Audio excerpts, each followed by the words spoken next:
Shalom, everyone, and welcome to the Middle East and Beyond. I'm Barry Stagner, coming to you from sunny Southern California, and I'm here with my friend and brother, Amir Tsarfati, from the Galilee. And Amir, great to see you. We've got a rather interesting season coming up. I was telling the church on Sunday the travel season is opening up, and we're off and running. I think you're actually heading out this evening, and maybe you can update everybody on what's coming up as far as teaching around the world. Yes, exactly. First of all, Shalom, Barry. In a couple hours, I have a taxi that'll take me to the airport. I'm starting my journey to Frankfurt in Germany. And then we're going to have this coming weekend a big conference in the area of Stuttgart, in a place called Schwäbisch Gmünd. Later on, we go to the Netherlands for another conference, and then Belgium. And that's, of course, for this month. And later on in June, we'll be in the United States, state of Idaho and Washington, and then a cruise to Alaska, back to Southern California, up to Canada, all the way from Victoria across all the way to Toronto. And that's just the portion until mid-August. So it's going to be very busy, but thankfully we are able to do that because there's nothing like boots on the ground and seeing people face to face. Yeah, it's a wonderful thing. Well, Amir, again, we say this every week, but it's true every week that it's been a busy week in the news. Lots of stories circulating around Trump's visit to the Middle East. Lots of misinformation being promoted out there. And it was a very productive trip if you look at it through the right lens. So maybe you can address some of these things that have been spreading out there through the Midianites, and give us the accurate story of what exactly transpired on that trip. So first of all, why would anyone try to spread fake news regarding Trump's visit? It's because a lot of people don't like the alliance between Trump and Netanyahu, the alliance between the U.S. and Israel. Some of them are Netanyahu haters from Israel, and some of them are people who believe in American exceptionalism, and they're separatists, which means they don't want America to stand by Israel and, God forbid, fight with Israel in other places, such as Iran. And therefore, these are the elements that are feeding the media with fake news. Fake news such as Trump is about to recognize a Palestinian state. Fake news as Trump is frustrated with Netanyahu. Trump is about to abandon Israel. Trump is about the whole deal with the Huthis and the release of the U.S. citizen, the soldier Idan Alexander. All of that has been done behind the back of Netanyahu. The fact that Trump is not coming to Israel during this visit shows that Israel is no longer such an important ally in the Middle East. All of these things, whereas in reality, for months we've known that this trip is not about Israel and any diplomatic thing. It's more about business. And if you want to understand the importance of Netanyahu and Israel to the Trump administration, just understand that the first foreign leader that has ever been invited to the White House during this second term was Netanyahu. And the first and the only foreign leader that was twice there in the last 100 days is Netanyahu. Now, the thing is this, Pastor Barry, there is no doubt that the trip was successful, but from a business perspective, $5.1 trillion deals were signed, and that's exactly what President Trump wanted to achieve. He did not talk about Gaza as much as you would expect. He did not talk about Palestinian state. He did not give the Saudis nuclear agreement. He did not capitulate to the Iranians with their demands. He did not demand Israel to stop the war in Gaza. All of that has not happened. Everything that happened was in the business arena. And by the way, I just learned that even this whole Qatari gift, the $400 million worth of a flying palace, is actually the idea of the American administration to begin with, to buy that plane from Qatar to replace Air Force One right now, because the next Air Force One is suffering from major delays, and there is a need to have something in between. And then the Qatari says, no, you don't have to buy, we'll give it to you. So that's how that one evolved. So there was a lot of fake news. And again, bottom line, Trump is back in the White House. He is still on the same page with Israel when it comes to Iran, when it comes to Gaza, and when it comes to the Abraham Accords that he would like to expand the moment the war will be over. Probably the only thing that kind of was out of the ordinary is the fact that he agreed to meet with the Syrian president and lift the sanctions. But again, what he said, we'll do that in exchange for some major steps that the Syrians need to do, which will include a recognition in the fact that Israel controls the Golan Heights, because that's what America recognized already. So that's it. Right. Successful trip, but it was a business one. And he did bring the trillions to America. Yeah, it's interesting thinking back over history. You know, we've traveled through seasons that have had some type of label attached to them, the Victorian era, and the Industrial Age. Then we went into the information age, and now we've arrived at the misinformation age. And prior to coming on the program this morning, earlier today, I was watching something from Memory TV. It was in Arabic, and the transcript below was translated into English, so I could tell what the host of the program was saying. And he was a Hamas promoter, and he was saying, what is happening in America on the university campuses is something we never could have imagined. It is a dream come true. American students are in support of Hamas and against anyone who is a Zionist. And all of this is, again, it's the end product of misinformation. And boy, do we live in an age of confusion and delusion. And this is all preparatory for what's going to happen during the tribulation, obviously, when the earth dwellers believe the lie of the Antichrist, as Paul predicted. We've also had the Huthis continuing their attacks on Israel. And this is nothing new, but it does continue. And maybe you can develop the timeline a little bit for us of events that have been happening in that realm. So as of the last night, the Houthis announced a naval blockade on the port of Haifa in Israel, because they saw that the blockade on Ben Gurion Airport is not really exactly working. But the thing is this, Pastor Barry, Israel attacked there on Friday. We kind of damaged severely their two most important seaports in Hodeidah and Al Salif.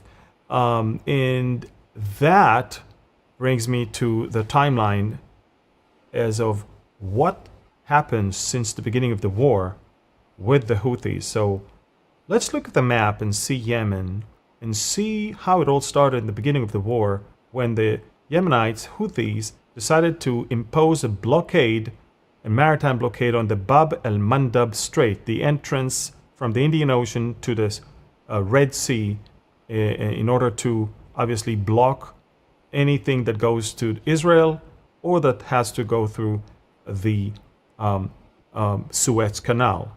Big damage to the port of Eilat in Israel, but even more so, big damage to the Egyptian economy with that. However, then they started sending drones and rockets towards Eilat, and they saw that that's not helping. They started attacking central Israel with some drones and missiles, and as the war expanded, the range has expanded, and they started attacking more and more area deep into central Israel, into Jerusalem area, even towards the Dead Sea. And the only time they stopped is when there was a temporary ceasefire, and that's when they also lifted the blockade in the Red Sea, and then the minute we resumed fighting, they resumed the blockade, and they renewed their missile fire towards central Israel. And of course, Ben Gurion Airport, unfortunately, was attacked successfully. There was one rocket, only one, out of more than 420 rockets that were launched towards Israel. One did make it, and unfortunately, it caused a great damage, not to the area, but to the image of Ben Gurion as a safe place. And a lot of airlines suspended their flights to Israel up until now. But again, that did not hold water for too long. Airlines are returning to fly to Israel. The Huthis are angry that Israel is now fighting again with Gideon's chariots. And this is when they impose as of last night, they want to impose naval blockade on the port of Haifa, which is an imaginary thing because they cannot do that. There's a lot of ships coming all the way to the port of Haifa right now. A lot of airplanes landing in Tel Aviv. And I'm going to be on one of those airplanes leaving Tel Aviv in the middle of the night. So, again, they try their best. They can't do much. Israel will pay a visit again, maybe a few more times. And when the war will end, we are going to come out victorious. Gaza will be leveled, and the Huthis will be crippled. Because, that we share no border with them. They're going to have to lick their wounds at the end of the war, all because they wanted to help those that have already been defeated. If you could ask Nasrallah, if Nasrallah could speak from hell, from where he is right now, if you could ask him if it was worth it, he would have told you no. Well, maybe we need to take care of the Houthis leader also, so he can be also in the same place, sharing his frustration with Hassan Nasrallah and all the leaders of Hamas. Yeah, Amir, maybe you could talk a little bit about the Yemeni Palestinian or the Hamas relationship, and why is there such a great concern outside of a shared hatred for Israel? What exactly is the connection there between that group and this country? So first of all, the Houthis are Shiite faction in Islam. They are a proxy of the Iranians. So they were part of the ring of fire that Iran has been preparing to one day attack Israel simultaneously. But remember, not only that, they're very, very extreme jihadists, and their flag is saying death to America, death to Israel, curse be upon the Jews, and Allahu Akbar. I mean, for them, it is part of their agenda to bring about death, not just to Israel, to America as well, and to pronounce curse upon the Jewish people. This is who they are. That's what they believe. That's the essence of their faith and their actions. And all they needed is an excuse to fulfill that. And the moment October 7th took place and the moment Gaza started getting the Israeli retaliation, for them, okay, now we can finally fulfill all that we've been praying for and hoping for, which is taking an active part in the attempt to bring about the end of Israel. I think that looking back, they can understand that it wasn't such a good idea. But remember, this is an ideological thing, religious thing. It's not just political, and it's not just a plot of the Iranians. The Iranians found a group that is stupid enough to do whatever the Iranians want and to believe that they're actually doing whatever they want. And there you go. And they don't need much. They're not striving for wealth. All they want is to fulfill their jihadi ambitions. And so they don't mind walking barefoot with a gown or a robe that is, it stinks so much that it's already standing. You don't have to fold it, and they don't mind. They don't mind not eating much. They don't mind not having great services. All they want, all they care, is to inflict suffering and death upon Israel. That's their ideology. But again, they're using the whole Gaza thing as their excuse. Once the war will come to an end, I think they will have to finish their aggression because they'll have no more excuses. Yeah, Amir, I think whenever we talk about and use the term eschatology, as Christians, that always sends up a flare, okay, we're talking about the last days, but, Shia Islam has an eschatology as well, and it includes bringing about an apocalypse. And remember, Ahmadinejad was always kind of trying to play the role of a John the Baptist type character and be the forerunner for the 12th Imam, or the Mahdi. And it was necessary for him to create this apocalyptic scenario in order for the peace bringer to come back, and for the Mahdi to come back, and for Jesus even to return and tell the world that Christianity and Judaism is wrong and Islam is the way. So, there's a very definite ideological motivation specific to the Shiites that I think comes into play also. And, we've encouraged you every week to make sure that you're subscribing, sharing, liking, and commenting. And I'd like to do so again. And first of all, to thank those who have done so. And, as I've been encouraging everyone, on the programs I do, and this program, obviously, and Amir does the same thing, if all that you put is where you're from, that's very encouraging as well. And it gets the number of comments up, and therefore it's more visible to other people who need to have this information. And this is a critical time that we live in. And so in this age of technology and misinformation, we need to use it to our advantage. So please make sure you're subscribing to both of our channels, as well as liking, commenting, and sharing. And Amir, watching these events around the world, we can't move too far away from your neighborhood and what's happening on your southern border. And the Gideon's chariot operation has begun, and there's a lot of activity going on. And you gave us a very wonderful picture last week of the tactic that's involved. Maybe you can bring us an update regarding what's happening there on your southern border. Yeah. Well, thank you, Pastor Barry. Well, of course, last week we said that there's only two options, the Witkoff outline or Gideon's chariots, and Hamas has to choose. Hamas has been saying no to the Witkoff outline because Hamas wants to bring an end to the war and to bring a complete Israeli withdrawal from Gaza and, the rehabilitation of Gaza. And the most important thing, Hamas doesn't want to disarm and doesn't want to lose power. So all of that is unacceptable. Israel decided this time we go all the way to the end. And we decided to continue and negotiate with them in Doha under fire, which means Gideon's chariots began to roll.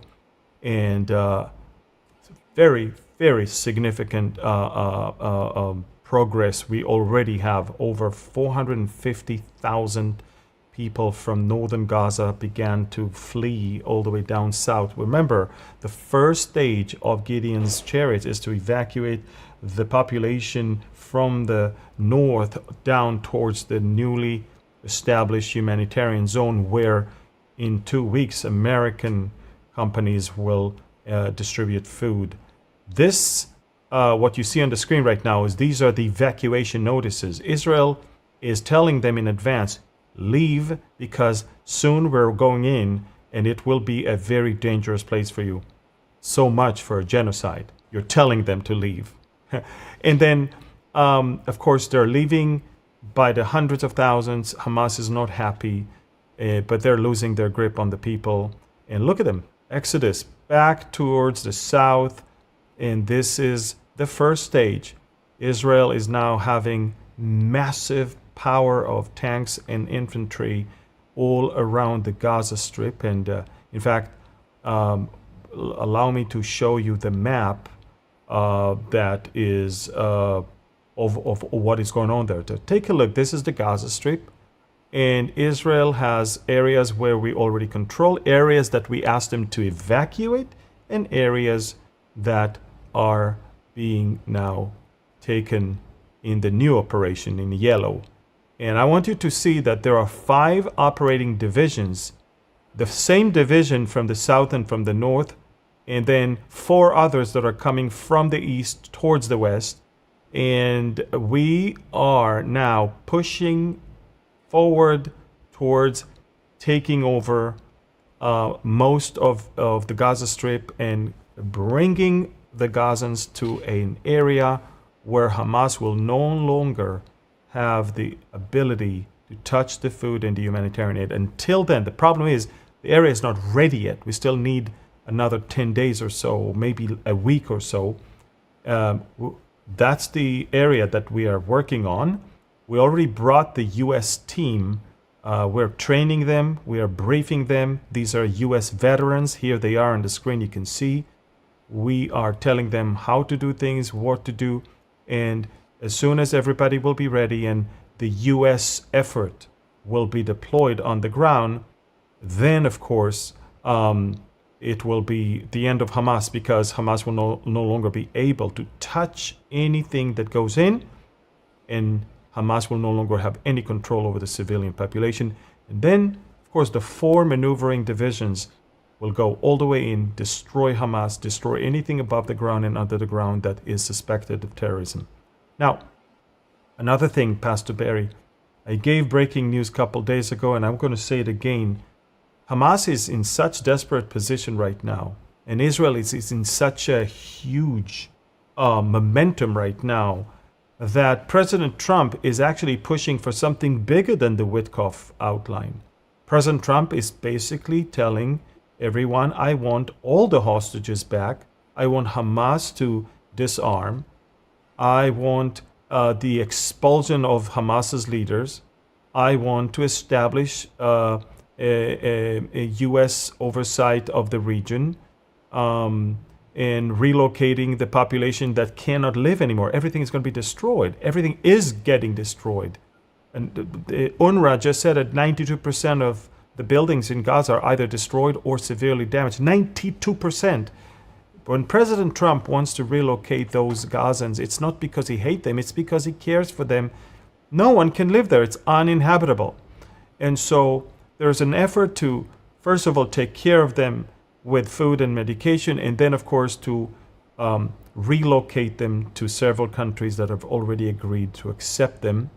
And eventually, within few months, Gaza will have no Gazans and will have no Hamas and will have literally not a single building standing that is not leveled to the ground, because it was used for terrorism, and it is still being used for terrorism as long as it's standing. So a new era, a new future, but we're in the money time right now, Pastor Barry. This is it. We're not going... Netanyahu made it very, very clear.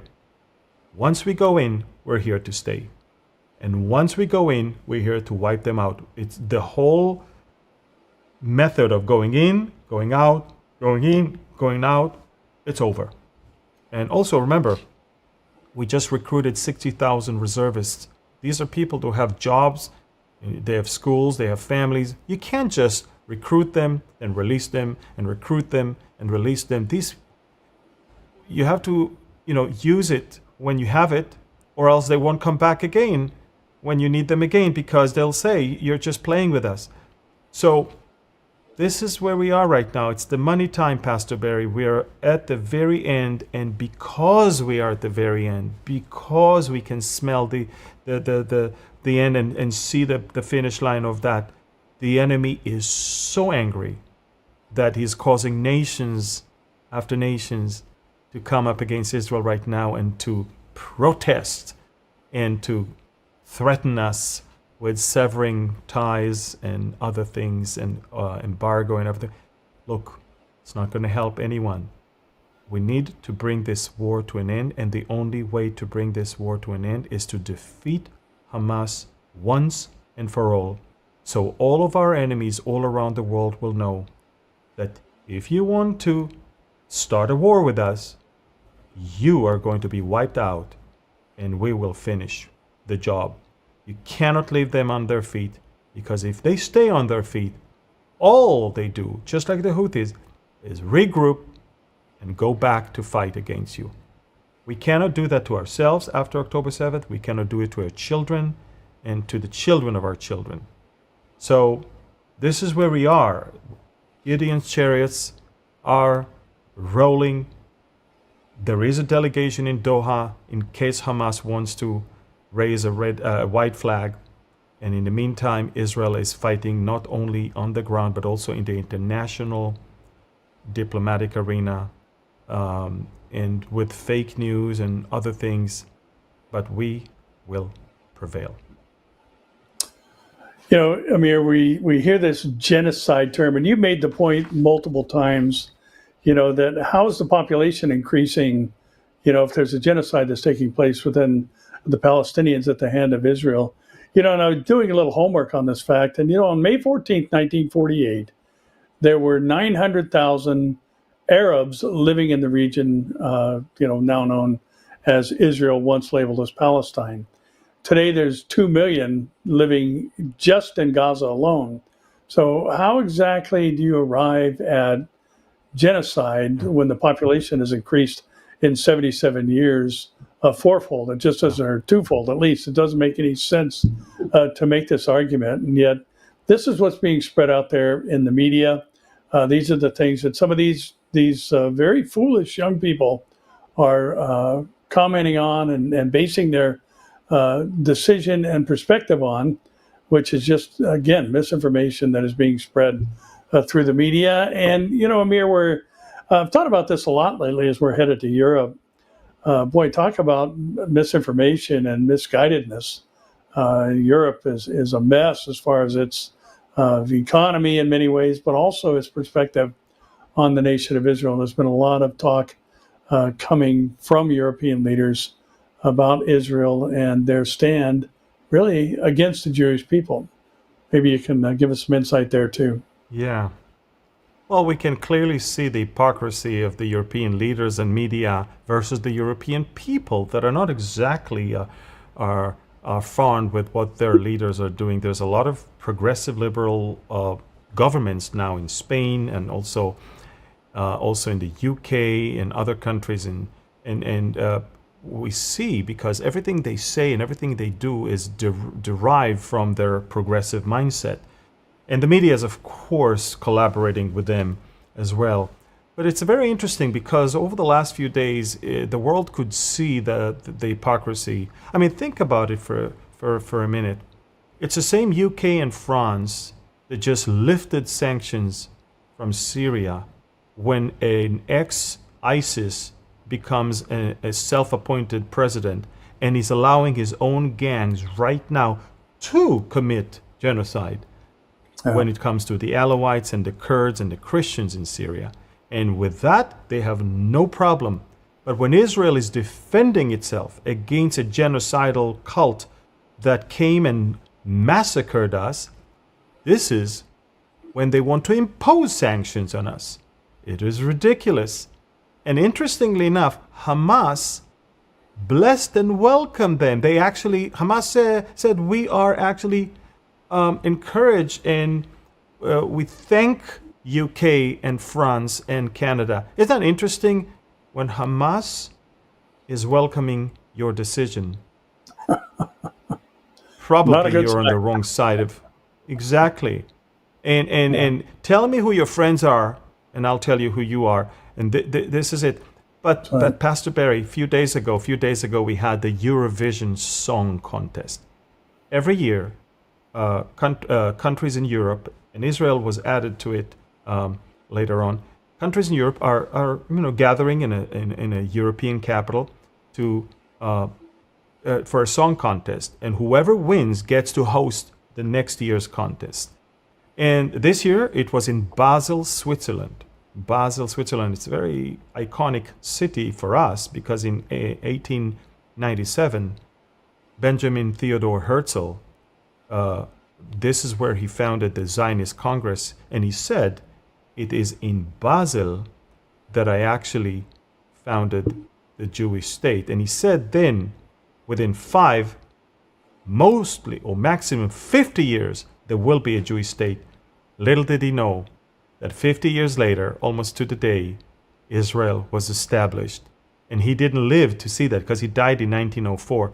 But I want you to know that in Basel, this year, our representative Yuval Raphael, who survived the Nova Festival massacre by pretending dead underneath a pile of dead bodies in a bomb shelter near the Nova Festival area. She represented us. And guess what? There are two different votes. There's the votes of the judges, the jury, and they're very biased because they're the media and the government. And there is the vote of the public. The vote of the public. Take a look at, let's move to the other one that shows what the jury gave us. The judges gave us the 15th place. The moment the public vote came, Israel went to a number 1. You understand what happened? The people spoke. And the people spoke way louder than their own government, their own judges. And it's been the second, maybe the third year in a row that the countries that almost gave us no score at all are the places where the public gave us the highest score. And the interesting thing is in 2025, the only country where the public and the jury gave us the same was a Muslim country, Azerbaijan. Isn't that interesting? So you can clearly see the hypocrisy here. These governments are not even representing their own people. But I can also tell you, Pastor Barry, that for a Nova Festival survivor to be there and in the day before the contest, take a look at this protest, the pro-Palestinian protest. Look at what one of them did to her when she looked at the protest. Look at it. Oh, he's basically signaling with his hand that he will slit her throat. Take a look at it again. I don't know if you can. Whoop, there you go. That's who these people are. They are into murder and killing and slaughtering. All they care is death, death, death, death. And you know what? They're not many. They're very loud. They're very violent. But when the public voted exactly the opposite. And the public in the UK and the public in France and the public even in Norway and in Spain. Take a look. When right before after the contest, the Spanish Prime Minister says Israel should be excluded. They love to kick out the Jews. I mean, it's a habit of the Spanish, I guess, Spanish governments. They already expelled the Jews in the end of the 1400s. And every time we don't fit their narrative, they just kick us out. I mean, I guess that's in their culture. But I want you to also know that the Spanish television, right before the contest, they put this slide. When human rights are at stake, silence is not an option. They put that so the public's opinion will be swayed to vote against Israel. That's what they tried to do, and it didn't work. Even I think the Norwegian television put that one also, a short video. Belgium. Take a look at that. In Belgium. I speak up for Palestine. I speak up for Palestine. I speak up for Palestine. I speak up for Palestine. No one speaks out for the Jewish people that were murdered. No one speaks out for the October 7th massacre. They speak out for Palestine. And the people of Belgium gave us the maximum score.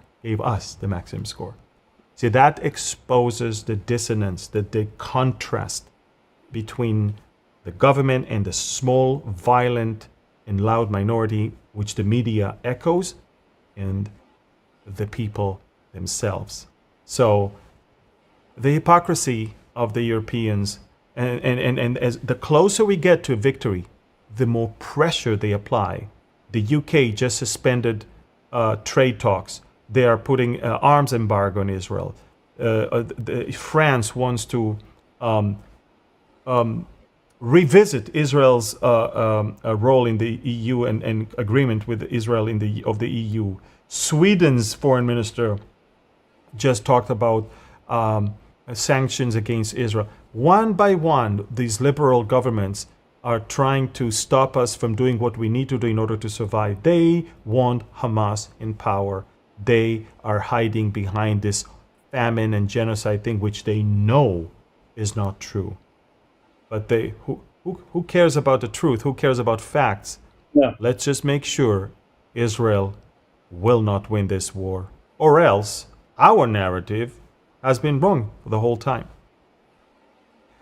So, by the way, the last, I just want to show something. I don't know if the control room has the UK.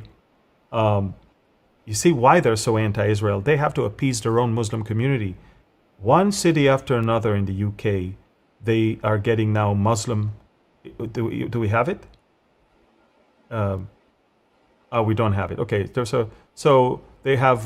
So there's a city called Rotham, and they just had a Muslim mayor, and Rotham is the main city where Muslim gangs groomed young British girls. We're talking about thousands of cases where young British white girls were groomed by Pakistanis for the most part, rape gangs, and we're talking about every one of them suffered dozens of rapes, and no politician wanted to deal with that because he didn't want to look like he's Islamophobic, and he wants to appease his Islamic population so they will vote for him.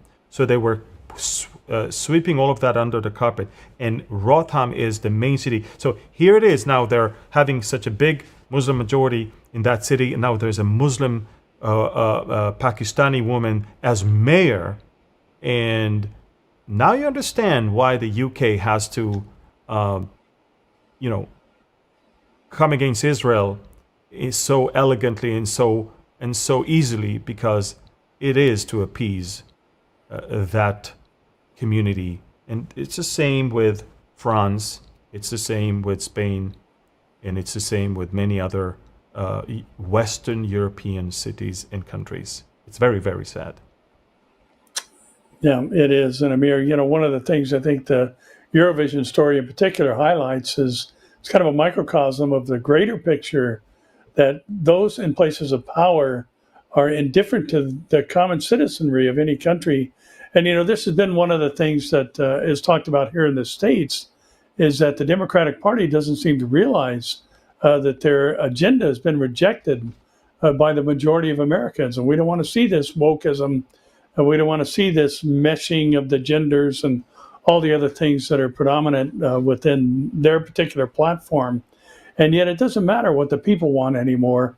And I think this is really kind of a hint as to the lateness of the hour and the development of that globalist mentality that is necessary in the high places, so to speak, in order for the Antichrist to rise to power. And it is late in the game, and it's a pretty incredible time for us to be alive and to have the Word of God to share with the rest of the world. And, one of the big tells, I think, of how far we have fallen, so to speak, comes out of Palm Springs, California, which we had a very bizarre and unusual event take place here in the States. And that was a terrorist act on a fertility clinic.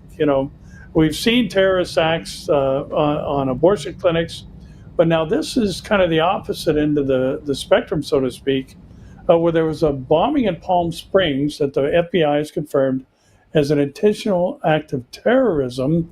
And I think one of the most bizarre things that has come out of this is a statement that I've actually heard repeated by others, that this man, the 25-year-old Edward Bartkus, who is a pro-mortalist and believed that humans had never given consent to existing. Now, how can you do that when you don't exist? But he left a 30-minute audio recording in which he explained his motive, saying, I figured I'd just make a recording explaining why I've decided to bomb and a fertility clinic. He said, basically, it just comes down to I'm angry that I exist. And you know what? Nobody got my consent to bring me here. Now, you can't get much more delusional than that. And this, points to what Paul talked about, is that strong delusion necessary to have a society that believes the lie, the claim of the Antichrist, that he is God. And what a bizarre mindset that we have that's prevalent especially in many people today. Nobody asks me for permission for me to exist. That's pretty I strange wonder, thinking. I wonder, I wonder how they could ask him if he did not exist. But Yeah, yeah. But to many, it makes perfect sense. And I've heard others say the same thing, that, well, I didn't ask to be alive right now. Well, you can't. And yet this is just accepted as, within many circles, that is, as normal thinking. And Amir, we also know that artificial intelligence is going to play a huge role in what happens during the tribulation period. We know that there's going to be an image that is erected by man that apparently appears to have life breathed into it. And the whole world, Revelation 13 says that all the earth dwellers are going to worship the beast whom this image represents. And there's a story that came out this week that the bias that is basically programmed into AI leans left in most of the instances. And, the president had called for an ideologically neutral AI, and there was some efforts to put this to the test. And all models estimated that even the slightest leftward bias was surprising, according to Justin Grimmer, who ran this particular survey.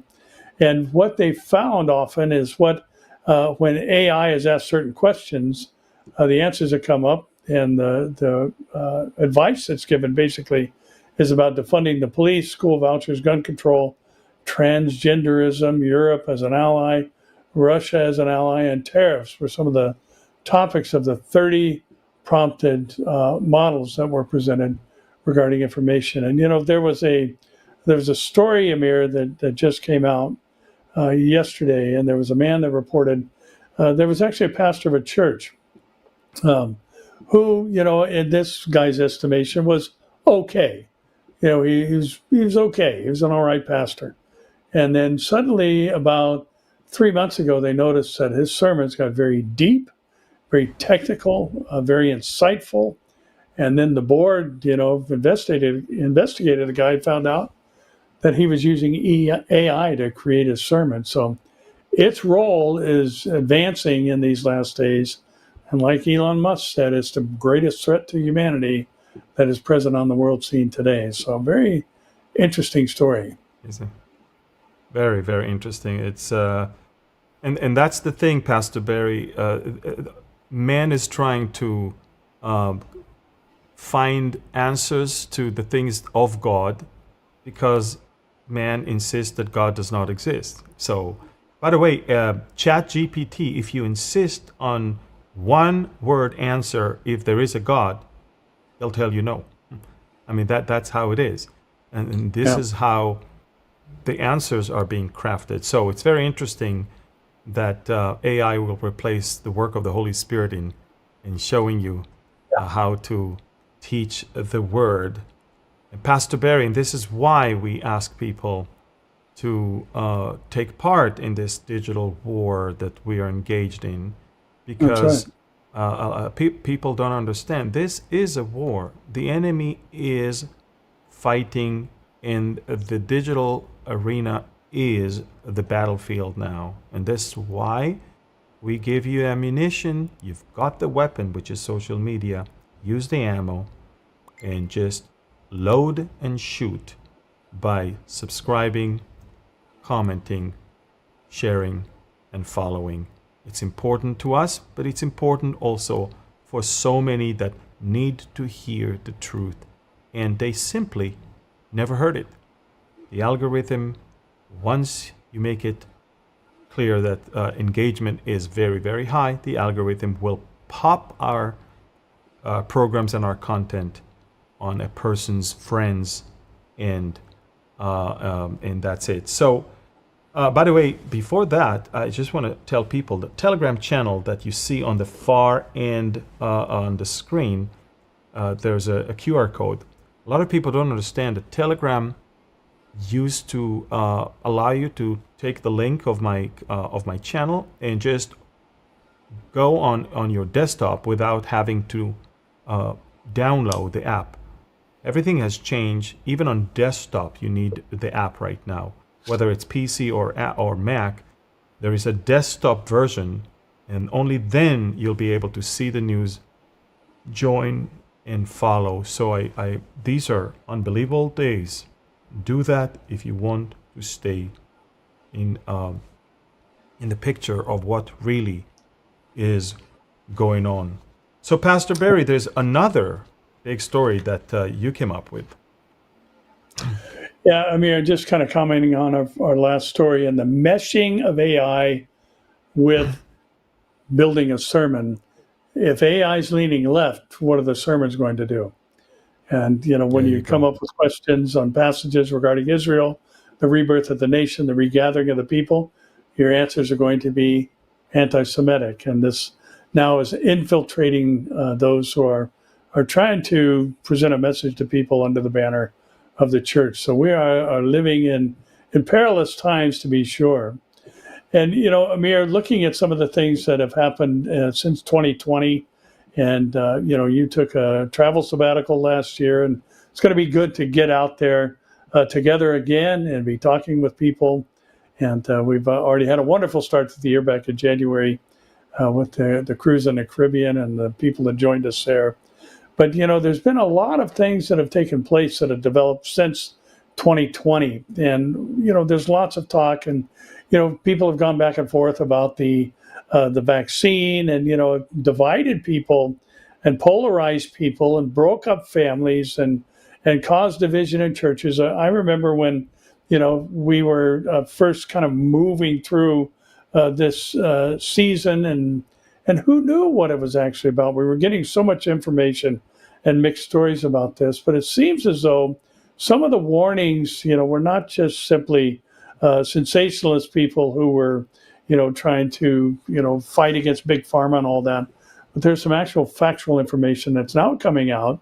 And this story, the headline reads that worldwide embalmer surveys say 250 embalmers find white rubbery clots. In the U.S. Air Force, a retired Major Thompson Haviland's global survey of embalmers found that 83% of embalmers now report white, fibrous, or rubbery clots. And they report the clots are found in nearly 27.5% of all cadavers. And these clots were not seen before the mass COVID injection campaigns began. And together with the microclotting, it's one of the most urgent and unaddressed medical phenomenon of our time. And, again, Amir, I think what this points to is not the initial debate about, Moderna or Pfizer or any of these things and that we saw and heard so much about.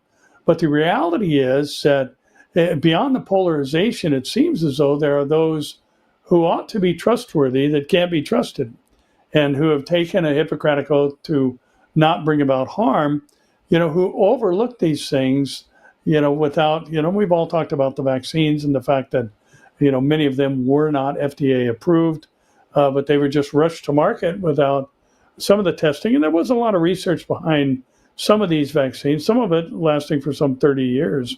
But the reality is now we're seeing that there was an impact on people's DNA, and there were things created, and there are clots that have caused harm to a lot of people around the world. But again, that's a debated topic. But the reality is, it just seems like we've got a situation that we've never had experienced before, where people who have been entrusted with our health care aren't interested in that at all, and would rather advance the sales of their particular product. So this is a pretty major tell on the mindset of people in places of power, again, in these last days. It is, definitely. And another big story that made it to the news is GPS disruption that was reported in most critical maritime checkpoints, which also is something that will characterize future events. Can you elaborate on that one? Well, yeah, Amir, there's been so many things that are happening regarding some of the technology today. I find it interesting that this story, kind of parallels, and of course it brings up the Strait of Hormuz, and all the shipping lanes, and we've talked about the fact that, the the North Pole, the polar axis, has been shifting, and true magnetic north has been moving, which is not unusual, and it's always moved throughout the course of history since we've had the technology to track it. But it's been moving from over Canada towards Siberia at record paces, which has caused for the recalibrating of GPS systems around the world to be happening more frequently than they used to.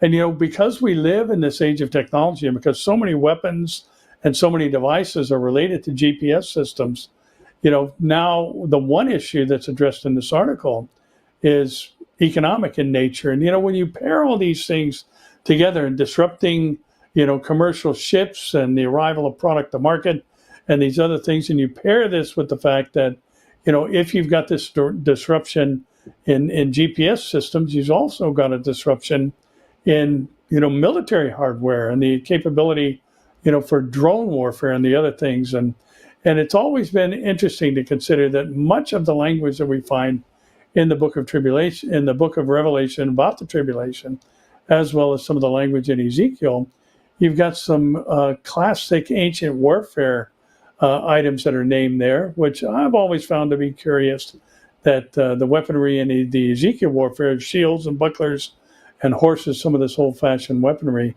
And it makes you wonder if we're not going to see, a major disruption in the ability to conduct modern warfare, and things are going to return maybe to more of a boots-on-the-ground approach. And it's just interesting to see this particular element introduced as a major economic concern in these last days. Yeah.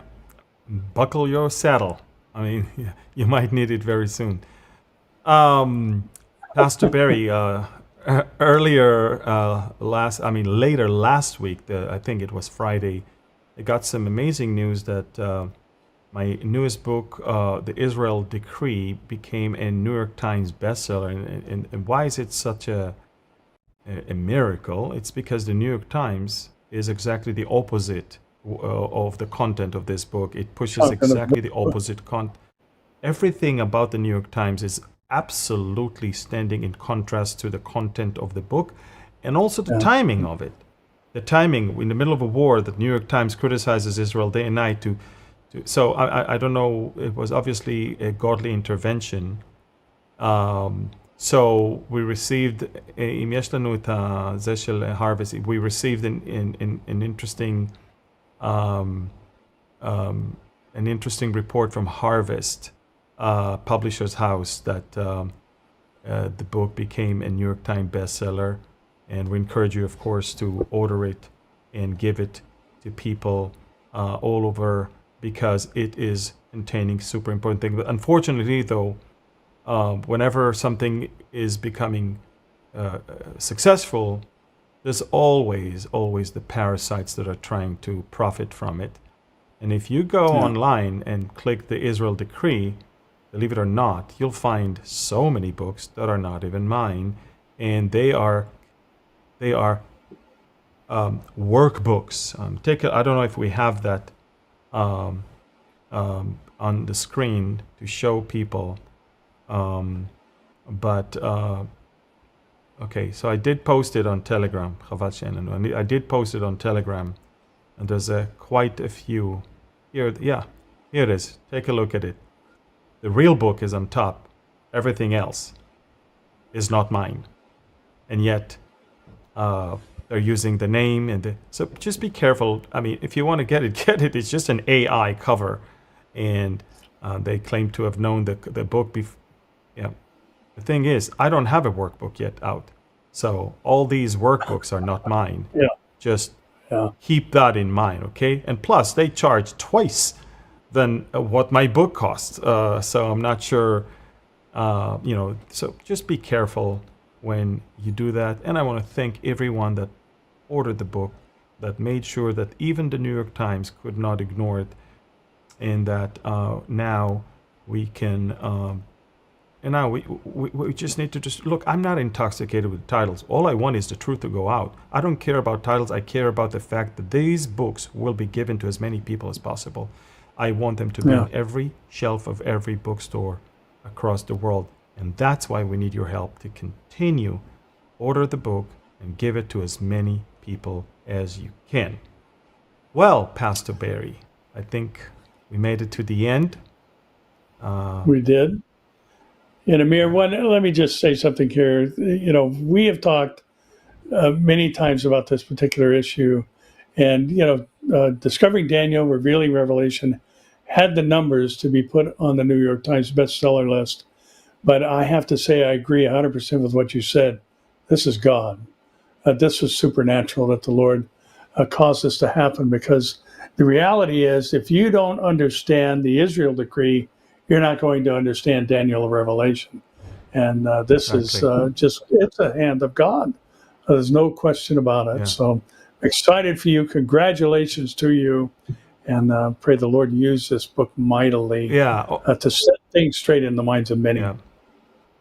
All glory to God. Honestly, I've been writing book. This is my 12th book, and I never expected anything from the New York Times because nothing that I write fits the narrative that newspaper, that progressive newspaper, is pushing. But the sad thing is that the New York Times is the Premier League of the gold authors standard. and books. The gold, exactly. So if that can open more doors and can get more people to read other books, then that's worth it. And that's all I can say. Well, Pastor Barry, it's time to bless the people with the Aaronic blessing, and hope and pray that people will share this with as many as they can. And once we're done here, I'm off to the airport. So I'll pray in Hebrew and you in English. יברכך אדוני וישמרך, יאר אדוני פניו אליך ויחונך, יישא אדוני פניו אליך, וישם לך שלום.